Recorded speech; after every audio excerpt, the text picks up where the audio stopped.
Please be ready for a dictation of the extracts from synopsis of debates of September 23, 2020, taken from the website of the Lok Sabha. 5 seconds. Start. I have brought in this bill as maritime history of our country is very old. It was the maritime sector through which we were connected with the entire world.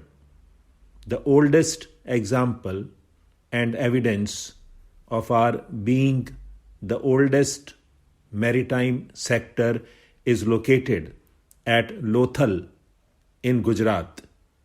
A dock of 5,000 years old has been found in Lothal, which vividly depicts how systematic and scientific navigation system was 5,000 years ago. Their knowledge in maritime science was so profound that they used to have access to specific island country. Thereafter, the Britishers came into the country and evolved a certain situation. There was best shipbuilding in India. India used to transact its trade with the world through all of its ports. There are numerous examples to this effect also.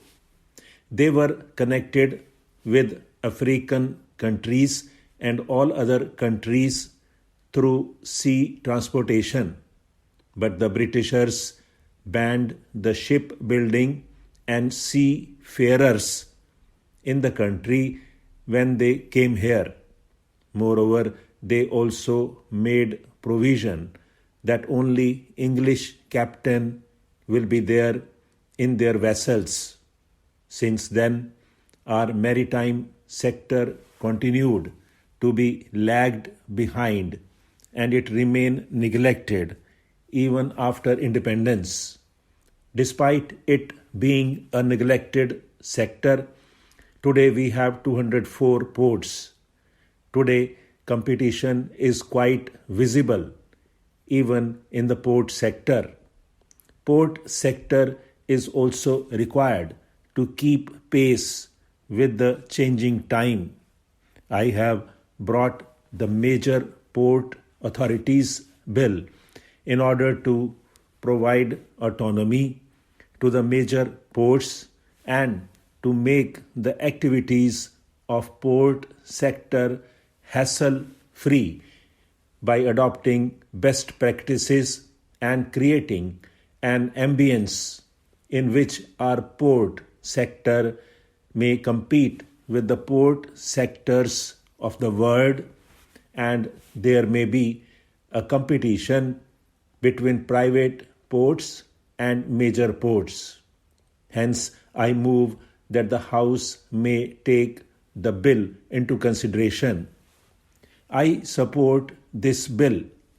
In the Kutch region of Gujarat, there lay barren salt land along the river, which is witnessing huge inflow of tourists from both home and abroad in the wake of its nomenclature as white desert.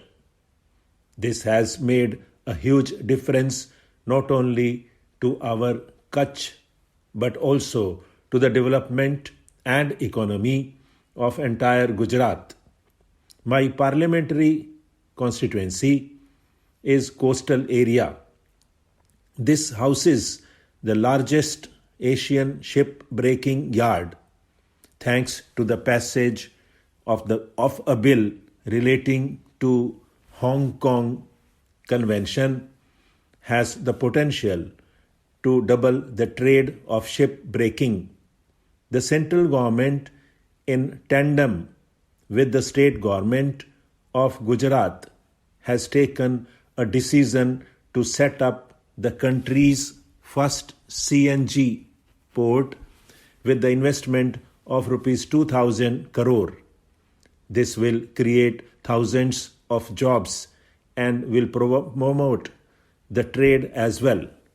We are discussing the Major Port Authorities Bill 2020. I understand that there is a need for improving the management of major ports. The bill adopts a three-step approach to achieve its objective. First step is through a board representing the center, the states, railways, defense, customs, and independent members.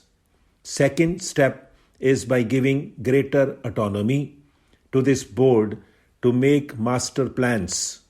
Third step is by creating transparency in the functioning of the ports.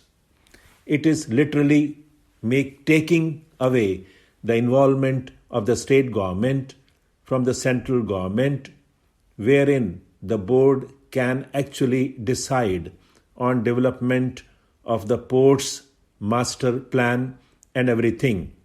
So we have to take states' interest also into consideration.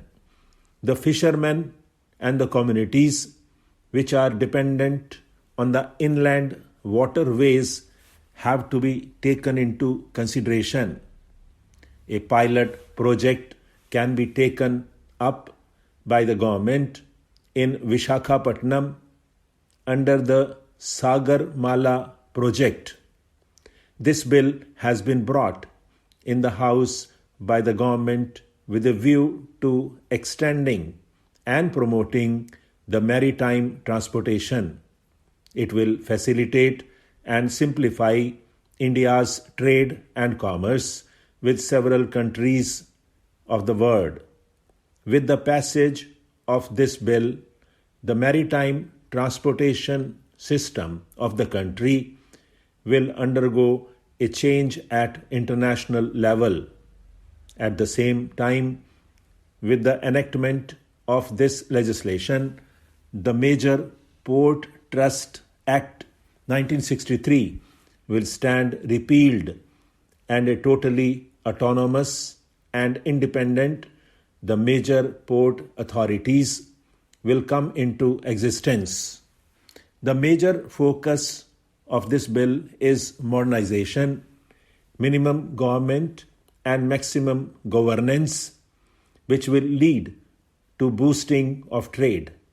The bill seeks to ensure greater efficiency by freeing up ports from as much red tapeism as possible while ensuring sufficient accountability by delegating to the Port Authority full power to enter into contracts, planning and development, and fixing of the tariff. The bill aims to renew the administration, control, and management of major ports in India. At present, there are 12 major ports and about 200 non-major ports functioning to meet the ever-increasing trade needs in the country. My parliamentary constituency, Surat, is a big industrial hub for trade. Besides, a large industrial belt is also located at Hazira near Surat. This bill will give impetus to the development of a large and new port here. Stop.